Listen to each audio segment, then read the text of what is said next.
Cette exposition réunit deux séries. Pour l'une, il s'agit de peintures faites sur des pages de magazines. Pour l'autre, ce sont des peintures réalisées sur des peintures, mais qui servaient de fond pour les dessins animés japonais des années 1980-1990. Dans les vitrines, l'allongé secret. Le modèle vient d'abord, qui invite à peindre. Corps au travail, mais tourné en lui-même, il se retire simultanément hors de la photographie.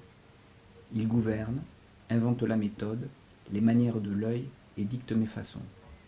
Dans cette obscurité, la main devine.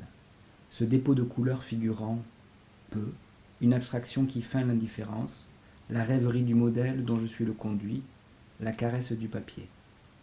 Les rapports s'inversent, et dans le va-et-vient que ce dépôt produit, un portrait.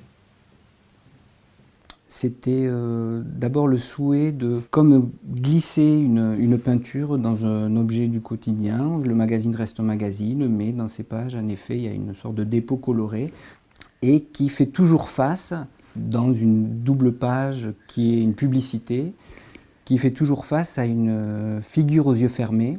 Et la sorte de logique induite par l'image, c'est que, à mon tour, mimant le modèle, c'était peindre les yeux fermés. Et pour faire signe à la visiteuse, au visiteur, que c'est possiblement fait les yeux fermés, alors j'ai peint avec les doigts, comme si le sens tactile devait se substituer au sens de la vue qui manque.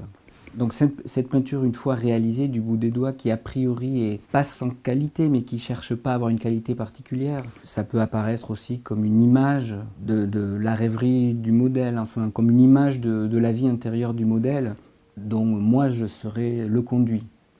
Réalisant qu'il y avait un certain nombre de figures aux yeux fermés, c'était alors songer à d'autres figures comme ça de la peinture qui avaient existé précédemment, et donc c'était un peu aussi poursuivre cette généalogie. Sur les murs, des peintures sont sorties des écrans. Fond orphelin, inhabité, abandonné par l'industrie du divertissement. Ciel et sol, intérieur jour, nuit, monochrome.